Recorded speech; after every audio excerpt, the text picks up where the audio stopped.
You're watching The Experience, Comic Culture and Sales, streaming live daily to Facebook, YouTube, Twitch, and Twitter. People used to ask Charlie Chaplin what his favorite joke was. And it was surprising because it's a joke that not a lot of people get. But he said it consistently. So whenever somebody asked, he would tell this joke. And he would tell the story of a guy who was walking along one day and passed a bakery, and the bakery said, "We make custom cakes." So the guy goes in, he says, "You really can make custom cakes?" "Yes, sir. We can make a cake in any shape you want." He goes, "Can you make a cake in the shape of the letter E?" The guy goes, "Of course I can. Come back tomorrow and I'll have it for you." So he goes off, and the next day he comes in, and the baker's like, "Good to see you, sir. We've got your cake for you. Here you go." He opens it up, shows him, and it's this gorgeous looking letter E, capital letter E. The guy suddenly gets very upset. It's like, no, it's all wrong. It's all wrong. He goes, sir, I'm sorry. What, I don't get it. What did I do wrong? He goes, "No, that's not what I wanted." He goes, well, tell me what you want, and I'll make it, and I'll have it for you tomorrow. He goes, "I wanted a small E, not a large capital E. I wanted a small E." He goes, "Oh, I'm sorry. I should have been, I should have asked more clarification. So come back tomorrow. I'll have it for you." He goes, okay. The guy goes off, and the next day comes back, and he comes in. The baker's like, I have your small E for you, sir." And he pulls out this cake, and he puts it out there, and the guy just gets this big smile on his face. He says, "Oh, that is wonderful. That is exactly what I wanted." And the baker says, "Oh, good. I'm glad you're happy. Let me pack it up for you." He goes, No. I'll eat it here." Stay tuned for the Dan Wickline Show.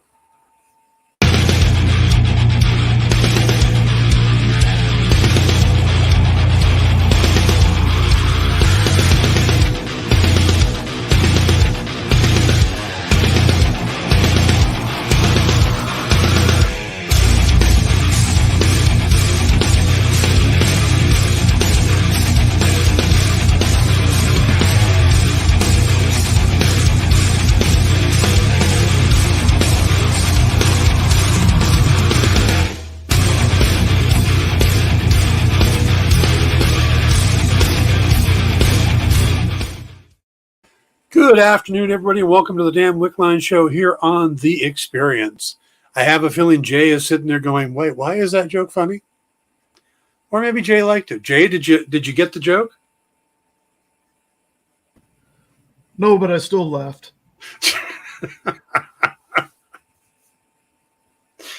Good, glad.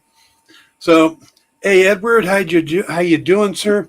Good news is I got a chance. That's a good wingman. It is. Edward, I got a chance to watch The Samaritan last night, so we will definitely be talking about the Samaritan movie on Thursday. So, as you had asked, so we will be talking about the Samaritan. And also on Thursday, you had asked if you have any. I don't want to do a whole show anymore on the Sandman, but if you have some specific questions you want to ask me on Thursday about the Sandman, we won't let Kyle anywhere near, so we can stick specifically to the show itself. Just ask any questions you got on Thursday, and we'll see if we can get some answers for you. So, all right, guys, it is good to be back. It is the day after the holiday. I hope if you celebrated it or had the chance to have the day off, you had a good holiday, a good 3-day weekend. Good to see you, JD. Cool Gamer, glad to see you. Wait, no Kyle? Well, Kyle isn't here on Thursdays. He's somewhere floating today. That's because you can tell by when the EXP talks about Kyle. That's Kyle talking about Kyle, saying he didn't get the joke, So Kyle is in the background. So if you want to say mean things about him, he's there. See, he's talking about himself in the third person. That this is good because Kyle is seeing a movie on Thursday afternoon. So there you go. What movie are you going to see, Kyle? What's coming out this weekend? I don't remember. It's a pre-screening for one of the Fathom events. It's a Miyazaki anime remaster for IMAX. Oh, very cool. Mm-hmm. I'm very excited. So I haven't seen Ponyo since it was available on VHS. Yeah. So it'd be nice to see it really remastered and redone. Yeah. You didn't get the joke, did you? Huh? No, and I've heard that joke like a dozen times. Yeah. I saw that TikTok. Like, I saw the TikTok that they had about it that just went around. Mm-hmm.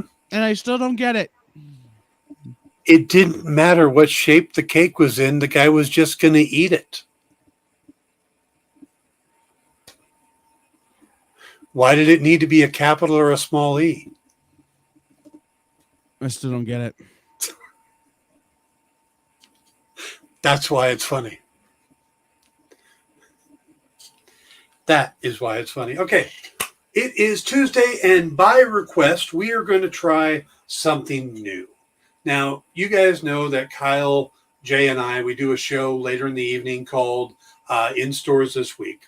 Well, I have been asked if I could maybe mention a couple books during my show during the day for people who can't tune in later.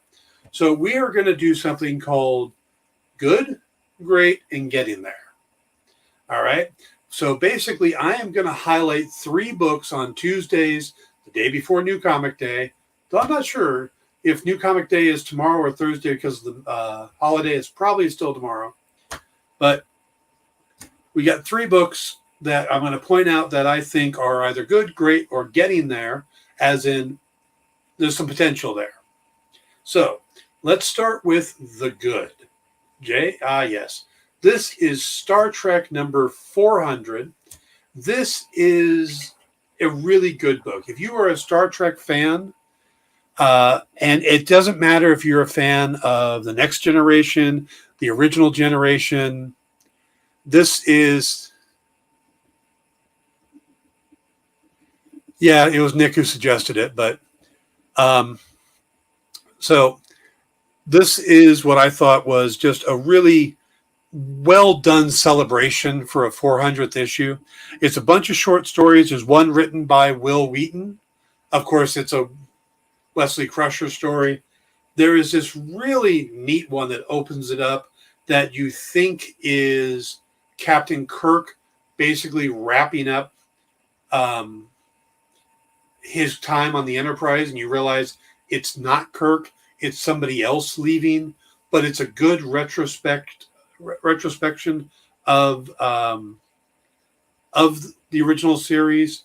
Yeah, I was impressed. There's some really good stories in there. There's 1 or 2 that I might have just scanned through a little bit, which was why I don't say it's great, why I say it's good. But there's also a nice little tribute page to Nichelle Nichols, and there's a lot of really nice covers for this book as well. So if you're a Star Trek fan, this is definitely one you're going to want to pick up. It's really good. All right, let's go on to Great. The new James Bond series. This is really great. This has there is a scene in this book, and I don't want to give away what it is, but it is something that I never knew I needed to see. But it is very cool. It is a moment among the double O's.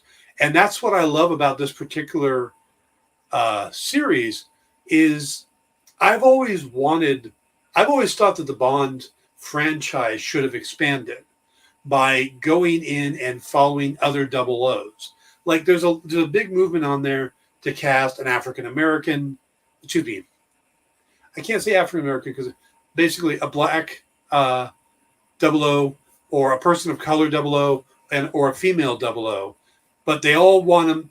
Everybody talks about doing it as James Bond, where I like James Bond to be the classic design of James Bond, but I think you've got all these other great double O numbers. You could create unique characters to go with. and you could have your different nationalities, or different races. You could have your different, you could have women, you could have people of color. You could do whatever you want with them and create new characters and expand the Bond franchise into these other areas. And you could start doing more movies and more books and stuff. And I think that would be awesome. And they've tried to do things like a little bit with that. You know, I know there was an attempt to make Jinx her own character, which was Halle Berry's character from one of the Pierce Brosnan Bond movies. There was also a Miss Moneypenny comic. There was a Miss Moneypenny. There was a Felix Leiter miniseries. So the attempt is there, but just pick another 00 number and make him a character, or make her a character. Give her some unique traits. Make them some. You know, they deal with things differently. Maybe they're not. You know, they're more of a, you know, the force of nature type that just comes in, or maybe they're more of the subtle type. You know, just divergent from Bond, and you start seeing that in this book. Maybe not so much where, you know, we're going to spin off into their own series, but you're really spending time with other 00s, and I think that is really something great. And this book is just really well done. It's probably my favorite of the 00 books that Dynamite has put out yet. So this falls in the great category for me.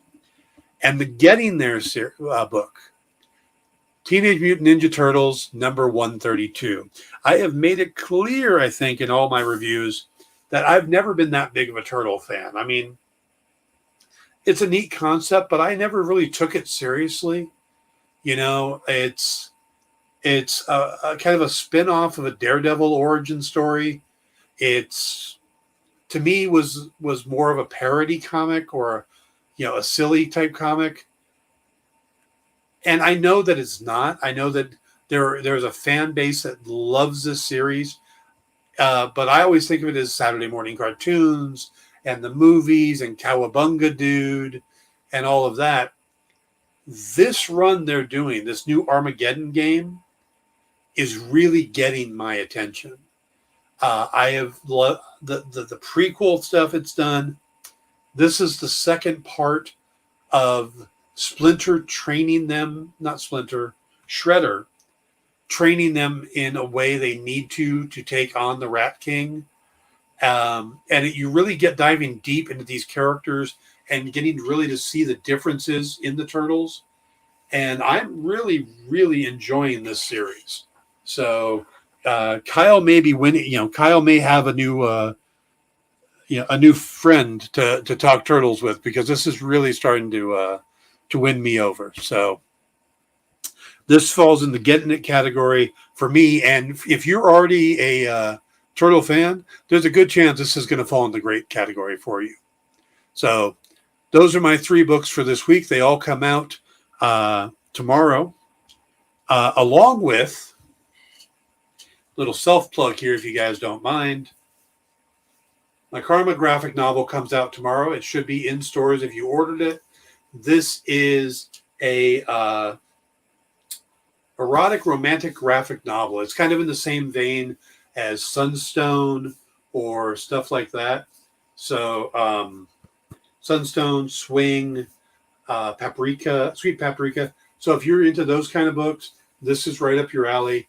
This is about basically a very straight-laced guy being pulled into the world of a supermodel. And a lot of this stuff, I spent 20 plus years as a glamour and nude model photographer. So some of the stories are pulled from my own personal experience, mixed in with a narrative. So if you're looking for something different, this hits stores tomorrow. There's multiple covers. There's a Stepan Sejic cover. There is a Michael D. Pascal cover and a Mirka Andolfo cover. And I not allowed to say if there's going to be any more after this one. I'm trying to wink, but I think the light on my glasses. But I did work on a graphic novel over the weekend that I'm writing. So just to say that that's happening. But if you didn't pick it up through your Kickstarter, and check your stores, they'll be in stores tomorrow. Let me see. Check the comments. Kyle says, I said someone earlier, this current TMT run is the best thing they have done in about 3 or 4 years. I'll agree with that. Kyle, of course, saying hi to Ship. And it's really good. We got on the Kickstarter, and it was, well, thank you, Kyle. That may have been Jay, or that might have been Kyle. Nice. I have to look around for it as I don't have an LCS anymore. COVID Karma. The graphic novel is also available through Amazon and Barnes & Noble if you can't find it at your LCS. Yes, Glamour Models, yes. It was a very weird world I got into, but it was a lot of fun. And I'm going to not read the comment that just got posted because I can't say it. So,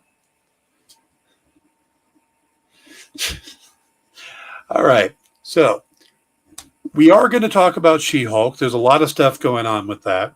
But before we do, I do want to point at some point this week, maybe tomorrow, I'm going to rant. And I'm going to rant when JD is my producer. Because JD recommended a show to me. And I watched all 8 episodes of it, thinking that at some point this is going to come around. Because JD recommended this. And it's bad. Dan, I have to interrupt. JD would recommend Deep Space Nine to you. Yeah, I talked to JD today. His recommendations sometimes need to be tempered by recognizing which antidepressants he's on at any given moment.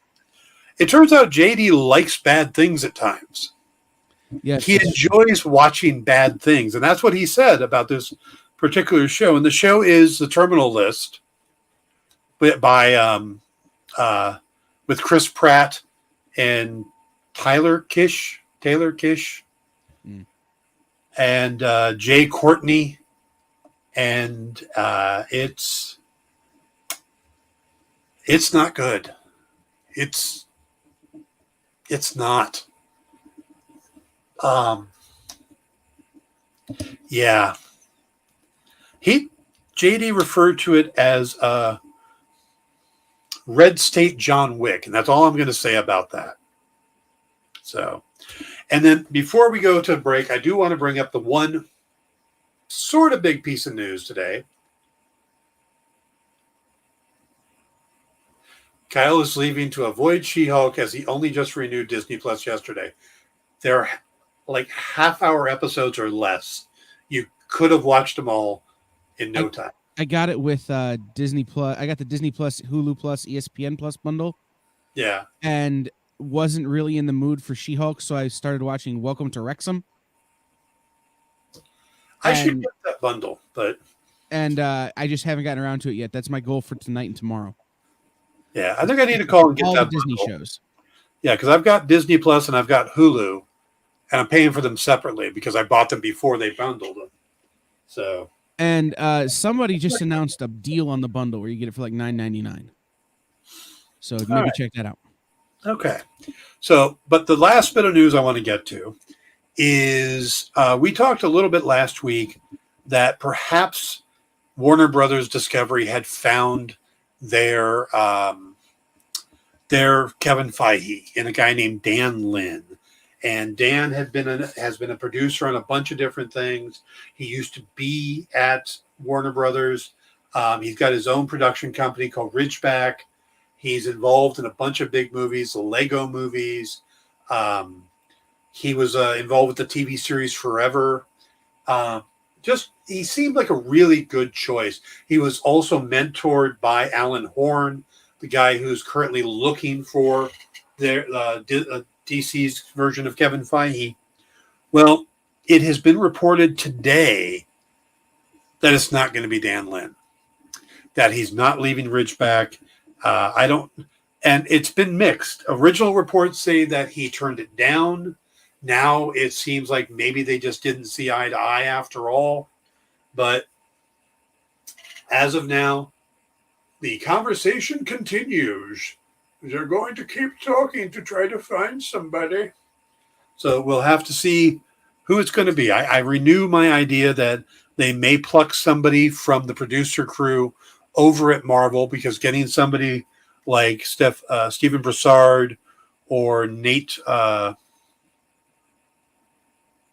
his name just left my mind, but some of the current producers over there would. And the Karma's not out until September. Well, that's because they're shipping this week, so they'll have to get it, and then they'll adjust their shipment as soon as it's in hand. Sean says, if WB does the whole Kevin Feige thing, they need to let that person 100% run the show. Otherwise, the DCU. That's exactly what they've set up, Sean. That's the big thing, is that as David Zaslav came in, he's been doing nothing but that. He restructured everything so that DC Films is its own entity in the studio. And that person will answer directly to David Zaslav and not have to go through all of the other people. So yes, what they're specifically looking for the Kevin Feige type to have the Kevin Feige role. So, but yeah, Dan Lin's not going to be it. Werbsy says, you guys may want to try VPN on Disney Plus to Canada, as it has the Hulu content instead of included in basic Disney. Nice. Could just move to Canada. That's getting more and more attractive every day. All right. So let's go ahead. We're going to take our first break, and we'll come back and we'll get into talking about the third episode of She-Hulk right after this. Hey, it's producer Kyle. If you like going places where the action never stops, like Las Vegas, the Caribbean, and Atlantic City, then you're probably not who I want to talk to. But if you want to surround yourself with amazing comic books and comic book content made by a devoted group of smart and funny industry insiders, the Experience Members Club was made for you. You can join the experience by becoming a supporting member of our YouTube channel. You get access to exclusive content that no one else gets, like members-only live streams, pre-sales, one-on-one Q&As with production staff, and other content that's exclusively for members. Plus, for a limited time, if you sign up now, you'll be entered into our giveaway of a slabbed comic book. Just call this 1-8... Wait, hold on. It's 2022. No one makes phone calls anymore. Scan the QR code at the bottom of the screen, or just visit the membership section of our YouTube page, and you'll be on the VIP line of the comic book buffet, baby. Look at the size of those perks. Join today, and I'll be saying, who loves you, baby? Me. The answer is me.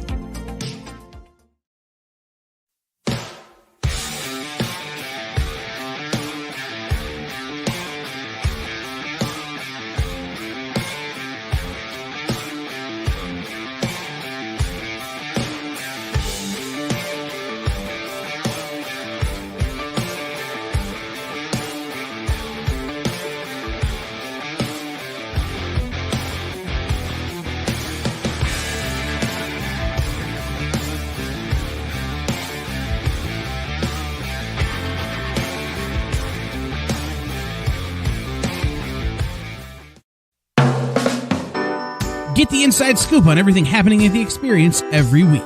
Join our mailing list by scanning the QR code at the bottom of the screen and then watching your email inbox.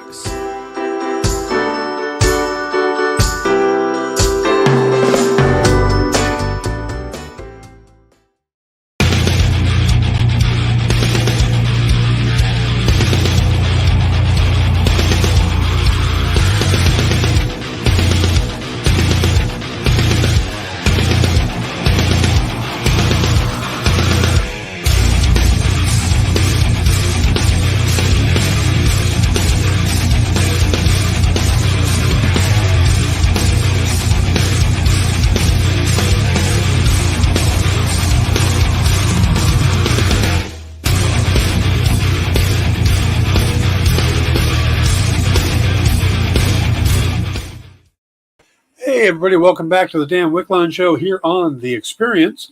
And if you guys were paying attention during the first commercial on there, yes, we have great member services you're going to want to check out. And also, no, Kyle was not trying to imitate Paulie Walnuts.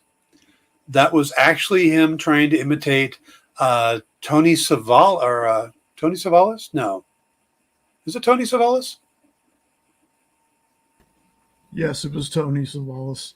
Okay, I couldn't remember if the first name was Tony, but it's Tony Savalas from the 1970s because he thinks that that's a current reference.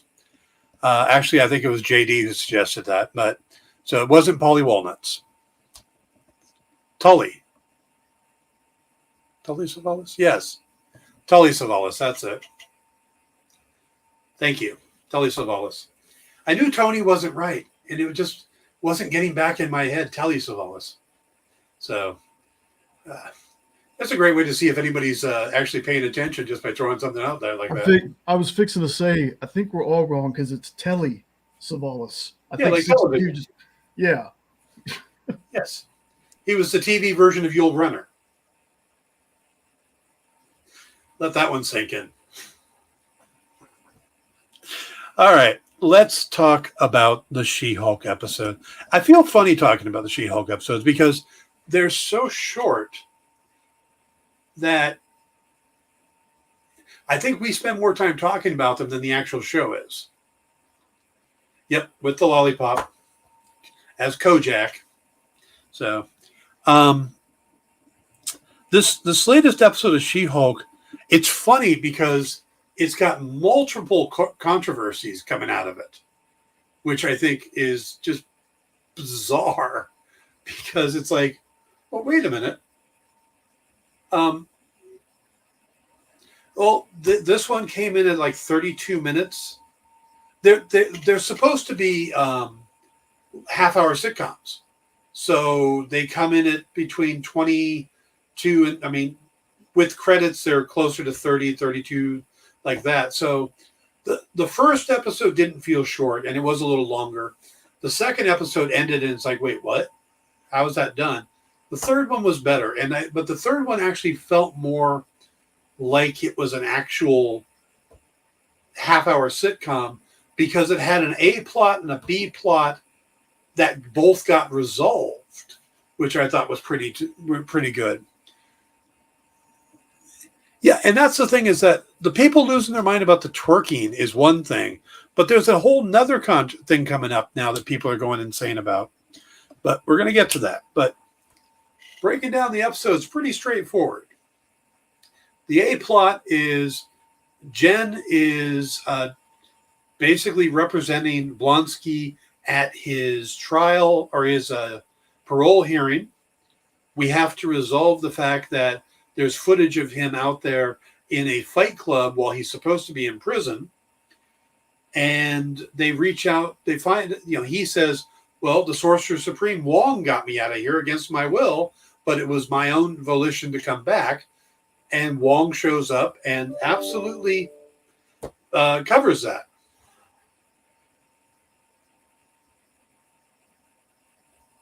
Yeah, Werpenstein, I agree with you. I think there's a segment of the population that just wants to rip on something. It's like it's why it's the bad side of the internet is we can anonymously go out there and spread our voice and say things, and it feels like there's a lot of people out there that just want to be heard, and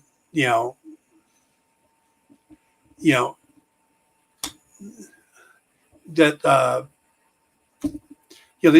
they just want their moment in the sun, and it's like you're picking weird things to be upset about. They're already upset because of the female superhero. Get over it.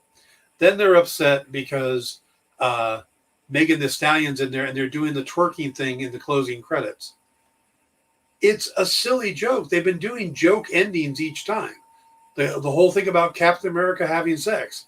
Oh, that's controversial. No, it's not. It doesn't matter. Then the second episode really wasn't that funny, but she's just helping around the house. And the third one, it's them twerking.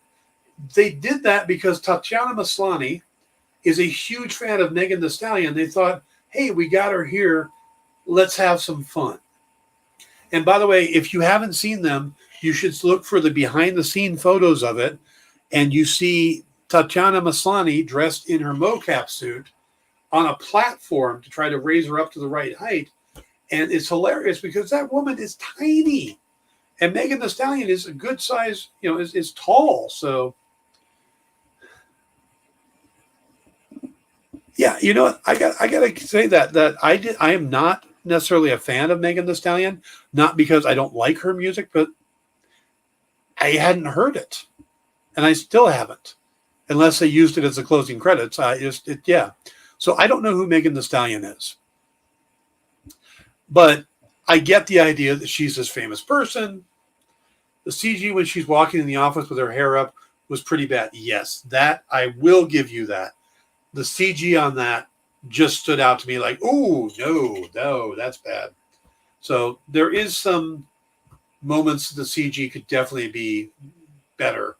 But doing a smooth skin character in CG is tough in the daylight because the things they usually do to hide CG or make CG is they put in a lot of pores and hair and stuff like that because those are what you can do really well.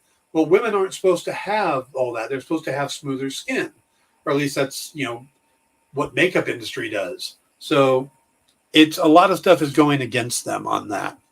But I kind of put that aside. It did throw me off for a second, but the A plot was cool. The B plot I thought was actually a lot of fun with Pug, the other guy, the male lawyer that works in that division, taking on Dennis Bukowski, her ex, the guy she used to work with, as he's suing a light elf who had duped him into believing that she was Megan Thee Stallion. Now, how far that went, how far the relationship went, I mean, he gave her $175,000 worth of stuff, including a new car. So where that went and how confused, I don't know, but yeah. So that, and I do love that the moment she breaks the fourth wall as the A and calls out the A plot and the B plot coming together, that was great. Like I said, the twerking thing was just silly fun, and people need to get over it. If you're not happy about it, then just pretend it's not there, because I doubt that Megan Thee Stallion is going to come back. I doubt that the twerking thing is going to be a big deal. But you're talking about the same universe that had Guardians of the Galaxy Volume 2 start with the Baby Groot dancing. You had the dance-off in the first Guardians of the Galaxy. Who cares? Yeah, the fourth wall breaking is great. But the big controversy seems to be about Wong. Now, first thing, a lot of people are saying it doesn't make sense. That why would Wong take Blonsky out? They seemed more like they were friends when he did it in Shang-Chi. So what's going on? Is Wong basically covering for Blonsky? Or, could be. It absolutely could be. I don't necessarily know if it's legit, because it does seem kind of convenient, but if something else comes of it, great. But that's not the part that's controversial. People are upset because the Wrecking Crew got introduced and they weren't taken seriously. And for me, I go, have you read a comic with the Wrecking Crew in it? They're never taken seriously. They're not a great group of villains. They're kind of a joke. They've always been kind of a joke. And I'm sure we're going to, maybe we'll see more of them. The bigger question from that scene, of course, is who is the lead, their boss? I have some theories on that. We'll get to that. But, so the important things that happened in this episode, you've got the Blonsky thing where Wong testifies. We find out that Wong is basically in trouble for kidnapping a prisoner. And of course, Wong goes, I got to go, and just opens a portal and bails, which I thought was great. But the whole Blonsky thing is now he's out of prison. He's off with his 7 brides or 7 soulmates. For all those people that went, oh my God, he said 7 soulmates. It must be the Thunderbolts. Or not. I was not one of the ones that said that it was the Thunderbolts. So, because that seemed, calling his team soulmates seemed a little weird. So, though I did notice that in the episode, it's 7 soulmates. In the closing credits, when they're showing the drawings, and Blonsky is in one of the drawings being taken away by the police van or the bus, there are 8 women. So there at one point they must have been doing 8 of them, had 8 women, and then they switched back to 7, or something happened that the artist got a different script than they did. I don't know, but there are 8 women in the closing credit art. Let's see. Ed says, like I mentioned earlier, the folks whining about stuff as MCU fans but never read the comics. I loved how they treated the Wrecking Crew. If anything, they actually were a little nicer to the Wrecking Crew, because if you know the Wrecking Crew, and I did a whole deep dive on them last week, Pile Driver never got a weapon in the comics. Wrecker got his crowbar. Thunderball got his ball and chain. Bulldozer got his helmet. Here he gets a hard hat instead of the big metal thing. Pile Driver just had big hands. His hands grew a little bit bigger. And, he could hit things with it. They were more durable. At least now he got some gauntlets. And it's a lot more plausible that they robbed an Asgardian construction worker, which I thought was a great line. And then the callback of, then they were all hanging on to the crowbar was enchanted by Carnilla, the North goddess, something or other. And then all 4 of them are hanging on to it when it gets hit by lightning and shares the power between the 4 of them. Asgardian construction worker makes a lot more sense in this context. So, yeah. Ed says, I was a little disappointed that we didn't get to watch Wong fight Abomination in the cage match. I thought I saw that in the trailer a long time ago. We get the little clip of it last week, but yeah, that's from Shang-Chi. So we do get to see it in Shang-Chi. We just don't get it here. What was the significance of She-Hulk staring at the car window after she whooped on the Wrecking Crew? I think that was pretty much her coming to terms with who she is now. That maybe the She-Hulk isn't something that she's just going to be able to put aside or stop doing. That her world has changed. She's understanding what Bruce meant. So I think that was her kind of realizing what it doesn't come across very clearly, but I'm pretty sure that's what was going on there. So, but yeah, those are 2 of the things that people are really upset about. The Wrecking Crew, how they were treated, which I thought they were fine, and the twerking. But the thing that people seem to be going nuts about now, and this isn't necessarily people being upset, this is people online, like myself, who make videos. They're freaking out because Wong knew about the memory wiping spell. They're like, oh my God, does that mean that as the Sorcerer Supreme, the memory wiping spell doesn't affect him? Well, that's not true, because they do the line about the other time they used it at the full moon party or whatever at Carmitage, and he didn't remember the party. Well, that means because the mind wiping spell worked on him. And by the way, that means that Doctor Strange did the spell then too. Does it mean that the spell is breaking down, that people are remembering Peter Parker? No. It doesn't mean that at all, because the spell didn't wipe away everybody's memory of Spider-Man or of the events that happened, of the different creatures coming over and fighting, the death of they didn't forget any of that. They forgot who Peter Parker was. It's the equivalent of looking back at your high school yearbook, seeing a group photo that you're in, and seeing somebody in the photo that you don't remember. That's like, was he in the club? I don't remember that person. That's what it is. That's how the Peter Parker spell worked. People don't remember Peter Parker. They don't remember their interactions with him. They don't remember his name or, the looks, all of that. That's what's gone.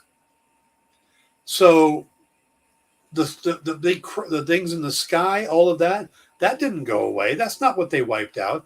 They wiped away the memory of Peter Parker. Now, even if not all of that was wiped away, at some point you think Wong comes back and Doctor Strange pulls him aside and goes, "You were right about that spell.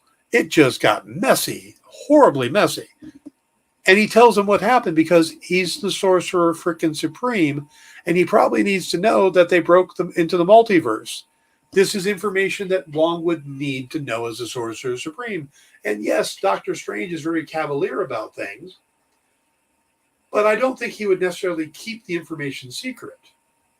So all the people out there who are now like, why Wong remembers, why, Peter Parker thing is breaking, the Peter Parker spell is breaking down.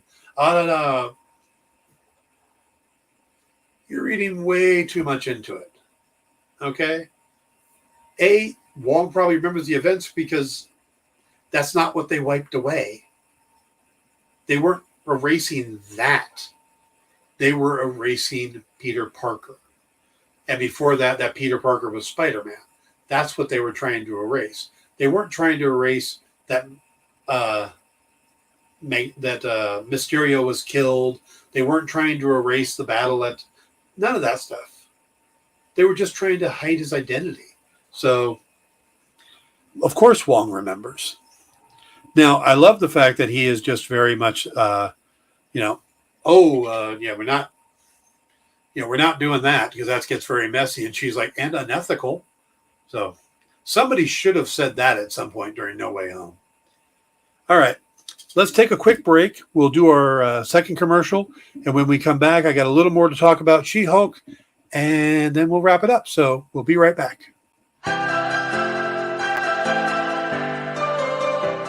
This is The Experience.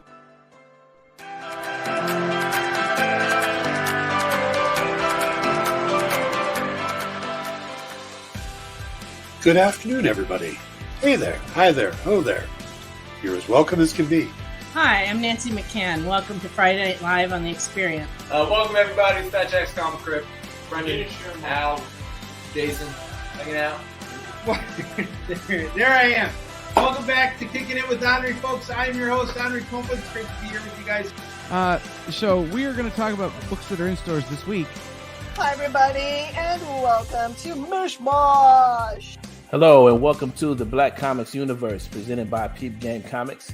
And you gotta love it that the first people in the minute to skim it are creators. Up, everybody! Welcome to another Wednesday Warriors. My name is Joey Galvez, and this is my pal Ambrosia. Hey, everybody! Welcome to Space Cadet. Hey! What's up? Welcome, everyone, for another episode of I Must Ask You a Question.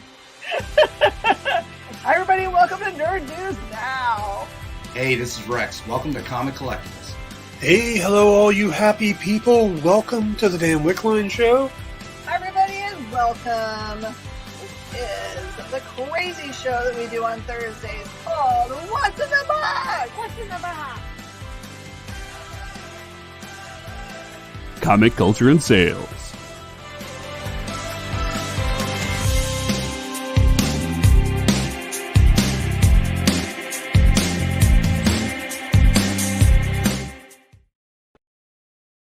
Hi, Tony Fleece. We make the Image comic book Stray Dogs. You're watching The Experience.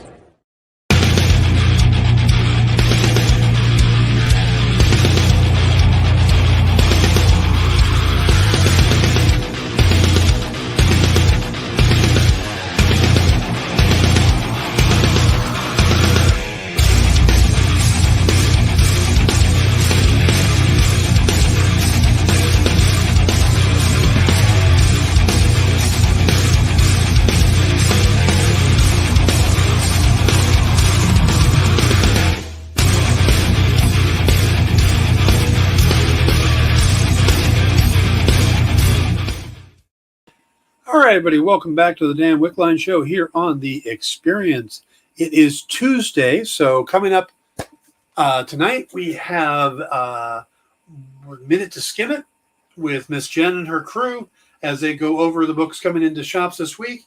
And then Kyle, Jay, and I will be back for In Stores this week, where we're going to talk about 9 pretty good comics. It was a pretty good week in what we got. We'll talk more about the 3 that I showed earlier, the James Bond, the Teenage Mutant Ninja Turtles, and the Star Trek. We'll also talk about Survival Street. I think that's what it's called. A new book called Shock Shop by Cullen Bunn. And a couple more books. New America is another one. So come back for that. We will be talking about those books with our new format. Now let's get to the important thing in the She-Hulk episode. The number one thing that comes out of the episode, not the twerking, not Wong, not the Wrecking Crew, but who was the Wrecking Crew working for? That has got to be the big question. Who is the boss that's going to be upset that didn't get She-Hulk's blood? Who would benefit from She-Hulk's blood?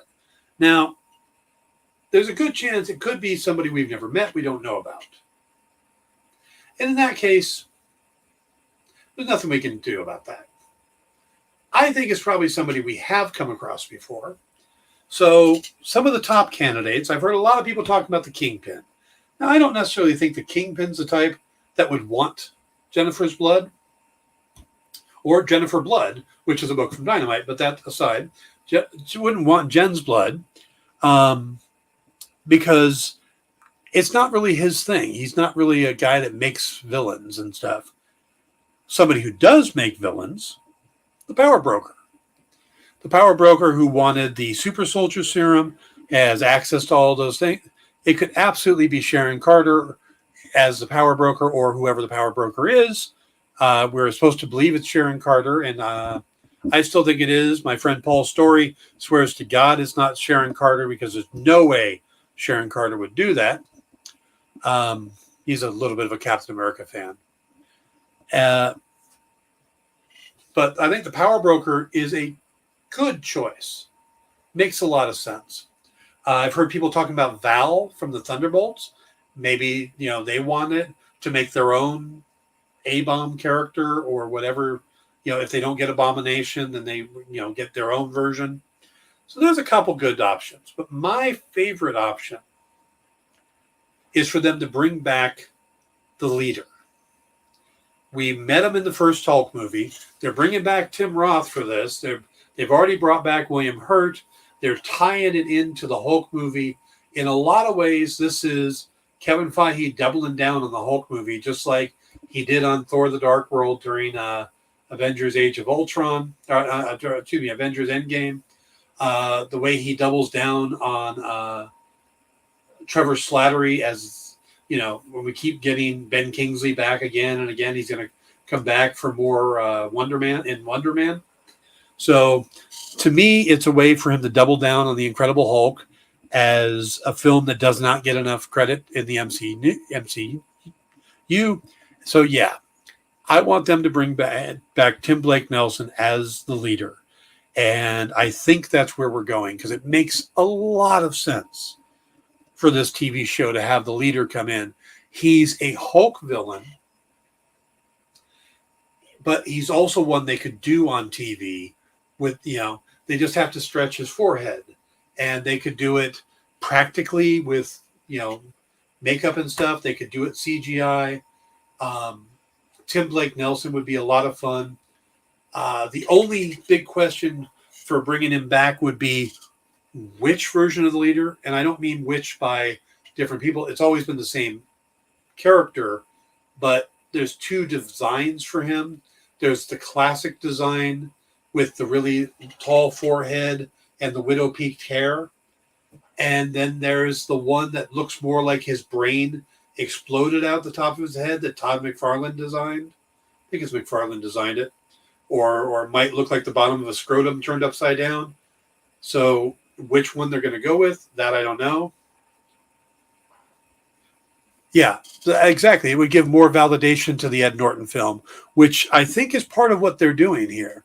So I could absolutely see them bringing the leader back. It makes a lot of sense for him. And I could see the leader hiring the wrecking crew. You know, I think the power broker would probably try to get somebody a little more efficient. I think the leader can be a little bit more of a humorous character because kind of like Pinky and the Brain, it's so smart. He's too smart. He doesn't think about the minutia. So I think he would be a fun character to bring in the series. But any way you look at it, we now have this overarching story arc. There's somebody out there trying to get her blood that wants to make a Hulk. So plus in the Incredible Hulk movie, he wanted all that blood. Yeah, Hector Hammond in the Green Lantern movie. You're right. So maybe they will go with the more classic. More like This Island Earth Interocitor guy.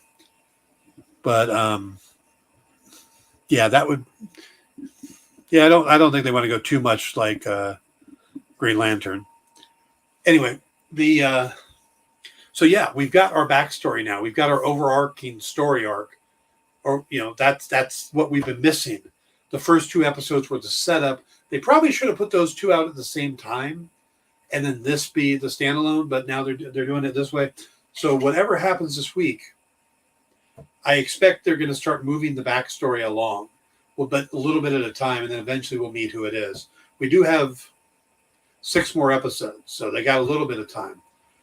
The interesting thing, though, is if you're wondering if we're done with the Hulk or the Abomination or Wong, we know that Abomination shows up again because we have clips in the trailer from Tim Roth and a group of other villains sitting around at a retreat. And we see him in what looks to be like a Don Johnson style Miami Vice suit. So we are getting more of the Abomination. There is an interview on Entertainment Weekly from Tim Roth talking about how he got back into the mode of being the Abomination. But, it's different than playing it in the Ed Norton film. And he wasn't getting it until he said he had a scene with Mark Ruffalo and Tatiana Maslany together. And he got there early before his part and was watching them interact, and both on and off camera gave him what he needed. And he's like, oh, I get it now. Well, in all of that, you can take away the fact that we haven't seen a scene with Blonsky and Banner in it together. So there's a good chance that Hulk's coming back. So keep that in mind. Now, maybe that scene got cut, but it does seem like maybe they're coming back. And then, they did move stuff around, so it's a chance it got cut. And then we know that Wong's coming back because there's a scene where he's sitting in the courtroom, the actual courtroom, not the parole hearing, next to that annoying woman. And we know he's supposed to be suing somebody who is claiming to be a magician, a guy named Donnie Blaze. Not Johnny Blaze. Donnie Blaze. So it's not Ghost Rider. Could be his older brother. I don't think Johnny had an older brother, actually, but Donnie Blaze. So we are going to get more Wong, so more Blonsky, and more Banner. So when she leaned over in the episode and said, I don't want you to think that this is a cameo show, it is absolutely a cameo show because we're also going to get Daredevil at some point. So, yeah, it's a cameo show. And I think we're okay with that. I think we're good with it being a cameo show, right? So, okay. rest of this week. Tomorrow we are going to talk about the longest titled thing I'm currently on the air, The Lord of the Rings, The Rings of Power. And I'll probably talk a little bit about why the terminal list is so bad, but main focus is going to be on the Rings of Power. The first 2 episodes are out there, so if you haven't had a chance to watch them, this is a $465 million project, and they put a huge chunk of that money into the effects on this, and it does feel like the world Peter Jackson created for the Lord of the Rings movies. It is grand and epic in scope. So you may not like this, that, or the other thing, but it is a gorgeous show. So we'll get into all the other details. But if you get a chance, you should at least give it a shot. It might be for you. On Thursday, we're going to talk about The Samaritan. We will answer questions, any other lingering questions about Sandman having to do with the TV show only. We are not going to get into the comics. And also, we're going to keep our eye out. Thursday is Disney Plus Day. So a bunch of stuff is dropping on Disney Plus, including Thor Love and Thunder, the making of Thor Love and Thunder, the making of Obi-Wan, the Pinocchio movie, not the Guillermo del Toro version, the other live action version. So there's like 15 things dropping on Disney Plus that day. And that leads into D23 over the weekend. So, if there's not, whatever they don't announce on Disney Plus Day, we'll have to look at D23. Saturday morning, D23 is going to be the Star Wars and the Marvel panel. And if you don't have a chance to watch that, follow me on TikTok, because I will hit all the big news stories that come out of the D23 event. I'll hit them all in like 1-minute TikToks. So you can get all the highlights through that. My TikTok is Dan Wickline, one word. So you can find me over there. And of course, that also posts on my Instagram and my Facebook if you follow me on any of those places. All right, guys, we are going to wrap it up there. Remember to stick around for in-stores this week and a minute to skim it. And I will be back tomorrow. I hope you all have a great evening. We'll see you a little later. Good night, everybody. Hey, it's producer Kyle. If you like going places where the action never stops, like Las Vegas, the Caribbean, and Atlantic City, then you're probably not who I want to talk to. But if you want to surround yourself with amazing comic books and comic book content made by a devoted group of smart and funny industry insiders, the Experience Members Club was made for you. You can join the experience by becoming a supporting member of our YouTube channel. You get access to exclusive content that no one else gets, like members-only live streams, pre-sales, one-on-one Q&As with production staff, and other content that's exclusively for members. Plus, for a limited time, if you sign up now, you'll be entered into our giveaway of a slabbed comic book. Just call this 1-8... Wait, hold on. It's 2022. No one makes phone calls anymore. Scan the QR code at the bottom of the screen, or just visit the membership section of our YouTube page, and you'll be on the VIP line of the comic book buffet, baby. Look at the size of those perks. Join today, and I'll be saying, who loves you, baby? Me. The answer is me.